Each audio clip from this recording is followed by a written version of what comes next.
I'm in the garden here again today, and the sun is so bright. I can't even see what this image looks like on the screen, so I have no idea what I'm recording right now. But that's fine. Anybody who's been watching these videos knows often as not, I'm recording videos of my right ear. I think I just wanted to talk a little bit about self realization, awakening. These terms, right, they just sound pretentious, but it's language, you know? Just what I want to just talk a little bit about some experiences that I've had to help remind me or maybe convey to others who might be watching this video just what is this thing that we're talking about when we talk about self-realization. I just watched Colette Whiteman's video on the same subject she recorded about a year ago. I'm not even done with it yet. Um, Something about that person and the videos that they record often resonates with me so strongly that I need to just go out and say something about the same subject. Just, I don't know, just to track myself. Anyway, realization, self realization, awakening. One moment that comes to mind for me that is demonstrative, indicative, something of this process is so I was listening to Rupert Spira read from his book, um, The Heart of Prayer, which just a beautiful book. If you have any roots in Christian mysticism, then you'll be quite comfortable in the world of that book. And if you're not comfortable with Christian mysticism, it might be a little bit of work to get through. But I found it quite lovely. So anyway, I was in the bath and I was listening to it. I continued to listen to it as I got out and dried off. And in the book, Rupert I think it must have been chapter 5, he was talking about the infinitude of God, of being, and talking about what that means. And I had this thought, like, if everything is the one being, if there's not any room, like anything that would be created, anything that would exist in the universe, would displace some of that infinitude. And the way Rupert says, he says the infinite would not be the infinite. God would no longer be God, which is a little bit of a tautology, but I'm going to let that pass because I understand what he's talking about. Um,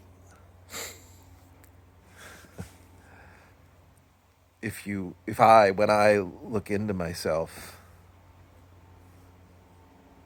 I see that my thought, my being, my awareness has no space, it has no dimension, and therefore no limits. And I believe that's what Rupert refers to when he says that being is infinite. It's not that it's everywhere, it's that there is nowhere for it to be ever in. That the universe itself is awareness, which is dimensionless, and therefore everything being awareness. How that looks to this apparently separate self, how that looks to the limited perception that we're working with here. It looks like infinity. It looks like everywhere. It looks like forever. It looks like this thing is just vast because it's everything that we experience. Um, but anyway, I was just listening to him talk about this. I was there drying off and thinking about it, and it suddenly occurred to me that even my thoughts, like the most intimate selfness of myself, my thoughts, my feelings, those don't belong to some self that is like some separate self. Those are being, those are God. There's no space even for a thought to exist in the universe that is separate from God. Nothing is not that being. I'm going to just call it God because it works for me.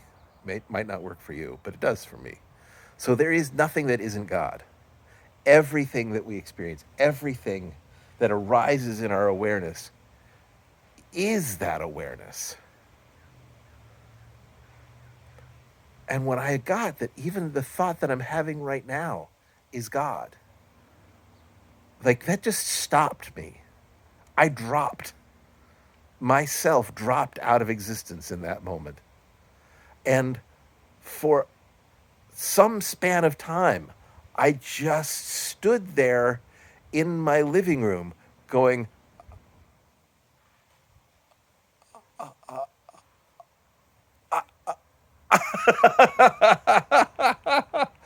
and like, then just bliss.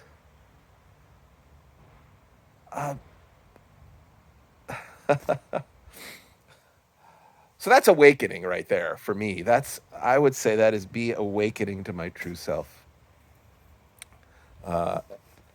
Colette in her video was making a distinction between awakening and self-realization. I don't really quite get that, but I could locate myself in what she was saying. Like, so there's that awakening which I just described, and I'm awakening to who I really am, and who I am is being, and there is no me, right? And it's funny. And then the self-realization is where, like Colette talks about, and Rupert does too, and so does, well, everybody that Ron Doss talks about this, and Alan Watts. I mean, all the people that I listen to talk about this, and I'm talking about it now too because here I am experiencing this, probably the same thing that all these people are talking about, which is this process of self-realization, and it is for me. I'm experiencing it as a process where I come in and out of it. Like I understand I am infinite being. I am that dimensionless, ever present, intimate, non personal. And by non personal, I mean it is not a person. It bears not the qualities of personhood. It is simply being, right? So it's non personal, it's impersonal. Being. And there's this habitual relationship to the world as separate, you know, it's habitual. I mean, I've been doing it for, 57, almost 58 years, relating to myself as if I'm a thing, as if I'm a separate entity from the world. So yeah, there's habit there, and also, like I've said in other videos, I mean, the ego is really useful for navigating the apparently separate world. I have to eat and clothe myself and all that Maslow's hierarchy. That's part of the game, right? I need my, I need my ego as a tool for that, but my ego is not me, and that's the thing that's happening right now. I'm shimmering between myself as ego and myself as being.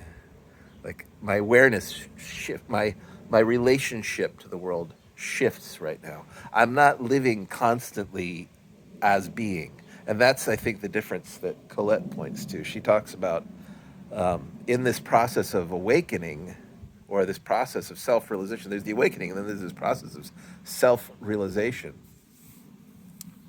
Oh, these clouds are lovely. I probably can't capture it with this camera, but I'm just gonna point it up for just a second, looking around at where I am. Um,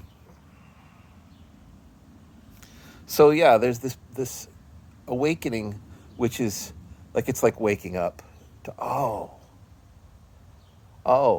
I'm I'm this.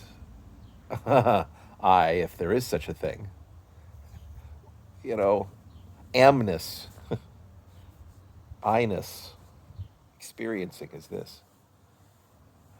Um, and then there's the the process of self-realization, like realizing, making it real, taking something from a momentary thing into the real, like the real life, moment to moment living of my life. That's what's happening right now. I think that's I might more accurately title this channel, like, or this playlist that I'm creating, Diary of Self Realization. The awakening maybe happened. I mean, at least the way Colette distinguishes it. I don't know words. Um,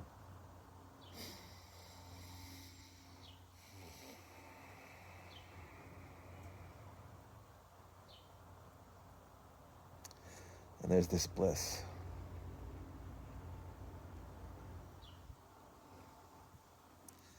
I Part of my awakening is, and my realization is getting that I have been living out of integrity with myself, living this separateness, living out of fear, living out of,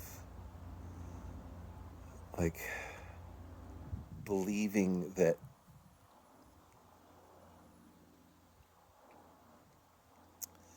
believing all those things that are um, acting on behalf of separateness, on behalf of the needs of a separate self. And I'm not that. And now I know I'm not that. And who do I be? Like, if there's choice, if I have any choice in the matter, which is arguable, I think. Um,